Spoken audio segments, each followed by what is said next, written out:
নমস্কাৰ বন্ধু বান্ধৱীসকল, আপোনালোক সকলোৱে ভালে আছে নিশ্চয়। আজি নতুন ব্লগ এটা লৈ আহিছোঁ আৰু আশা ৰাখিছোঁ আপোনালোকে চাব বুলি। মায়ে ৰোৱা এৰিকা পামজোপাৰ একেবাৰে অৱস্থাই নাই আৰু তেওঁ যিটো বাল্টিত ৰুইছিলে সেইটোৰ একেবাৰে অৱস্থা নাই। সেইটো কাৰণে ভাবিলোঁ এবাৰ মই অকণমান চেঞ্জ কৰি দিওঁ তাৰ। এয়া অৱস্থা। মাটিখিনিও বহুত টান হৈ গৈছিলে আৰু মাজে মাজে পুলি চুলিবিলাক ওলাই আছে, তথাপিতো দেখিবলৈও বেয়া হৈ আছিলে। সেইটো কাৰণে আজি এয়া চেঞ্জ কৰি দিওঁ বুলি ভাবিলোঁ। পটখিনিও আনি থৈ দিছিলোঁ। বাগিচাখন ধুনীয়াকৈ আৰু ডাঙৰকৈ কৰিবলৈতো বহুত মন যায়, কিন্তু মাটি নাথাকিলে সেইটোৱে বহুখিনি অসুবিধা হয়। মাটি কালেক্ট কৰাটো বহুত দিগদাৰী হয়, অকলে নোৱাৰি আৰু। সেয়ে মই ওপৰত এনেকৈ অলপ ইফাল সিফাল কৰিয়ে মাটিবোৰ কালেক্ট কৰিবলৈ চেষ্টা কৰি আছোঁ।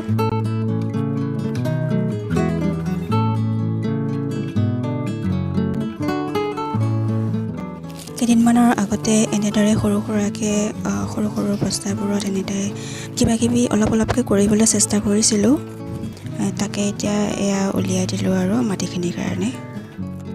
এতিয়া এইখিনি মাটি অলপ ৰদাই ঠাণ্ডা কৰি তাৰপিছত বাকী থকা ফুলখিনি অলপকৈ গত লগাব লাগিব আৰু।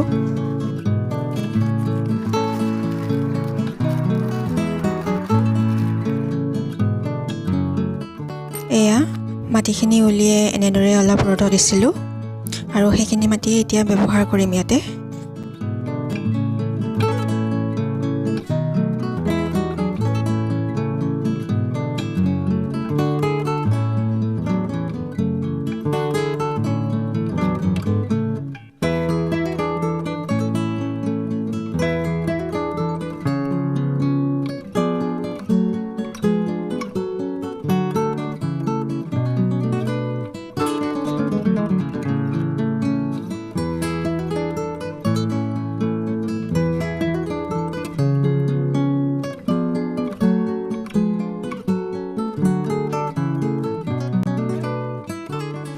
অলপ সময় যুঁজিলোঁ, কিন্তু নোৱাৰিলোঁগৈ আৰু, কাৰণ মাটিখিনি বহুত টান হৈ আছিলে।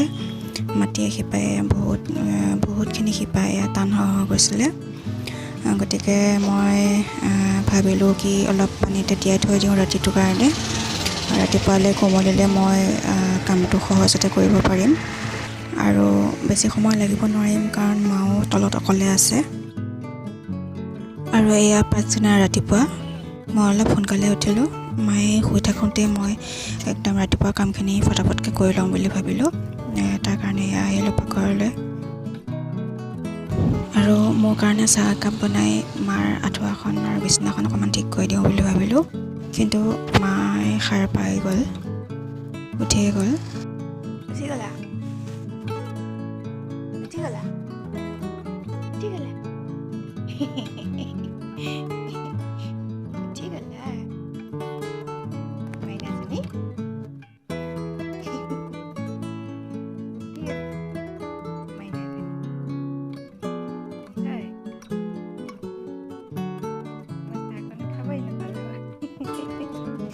এতিয়া আৰু মোৰ 1.5-2 ঘণ্টালৈ কাম নহয়গৈ আৰু অলপ লেট হৈ যাবগৈ।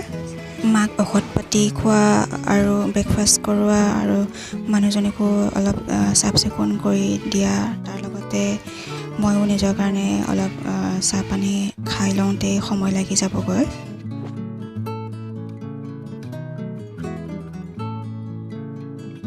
আৰু এয়া যিমান পাৰোঁ মই ফটাফটকৈ কামখিনি কৰি ল'লোঁ আৰু কামখিনি কৰি আছোঁ যদিও মোৰ মনটো একদম চিন্তাৰ ক্ষেত্ৰত আছে এৰিকা পামকেইডালতহে।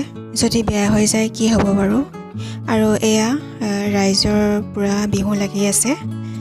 মাক তেনেকৈয়ে লগাই থৈ দিছিলোঁ টিভিটো আৰু এয়া কালি টোপোলা লৈ মই খালি দৌৰিছোঁ ওপৰলৈ আৰু প্ৰথমতেই চাই লওঁগৈ। আৰু এয়া এমৰেলিছ লিলিখিনি ফুলি আছে আৰু এয়া ভগৱানক বহুত ধন্যবাদ, মই যেনেকৈ এৰি থৈ গৈছিলোঁ তেনেকৈয়ে আছে দেই। তাৰপিছত আৰু ৰখাৰখি ছিষ্টেম নাই, কামত লাগি গ'লোঁ। আজি এইকেইটা ৰিপৰ্ট কৰি পেলাম।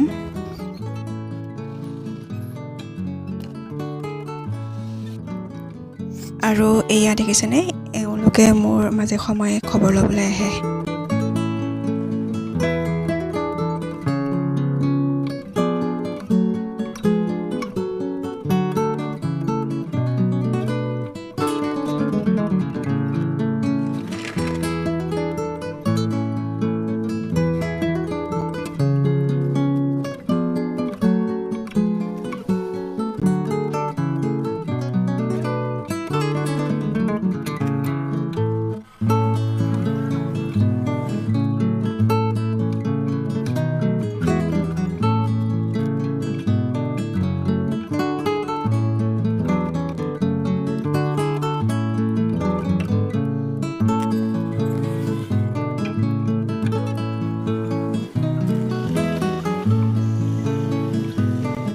এয়া মোৰ এৰিকা পামৰ ফিনিচিং লুক।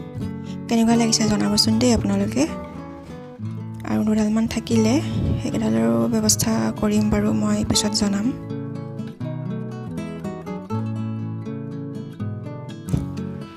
আৰু এইজোপা এয়া দেখিছেনে কি ধুনীয়াকৈ ফুলি আছে। এবিধ বহুত ধুনীয়া সুগন্ধি থকা ফুল গছ এবিধ, মাধৈ মালতী। যোনে যোনে চিনি পাই জানে বাৰু, গোন্ধটো যে ইমানেই ধুনীয়া নহয়, কিবা যেন এক স্বৰ্গীয় অনুভূতি। আৰু হাতত অলপ সময় থকাৰ বাবে মই এই বিগনীয়াজোপা ৰিপৰ্ট কৰি পেলালোঁ। এইটো এইবাৰ সৰু টাবত থকাৰ কাৰণে বেছি ভালকৈ নুফুলিলে, সেইকাৰণে অকণমান ডাঙৰ পটত দিছোঁ। আৰু এইটো এনেকৈ এক্সট্ৰা কৰি থৈছোঁ কিহৰ কাৰণে, এইটো মই জনাম বাৰু পিছত। আৰু এয়া জেগা নাই কাৰণে যেনে তেনেকৈহে ৰাখিছোঁ, পাছত সজাম আৰু ভালদৰে।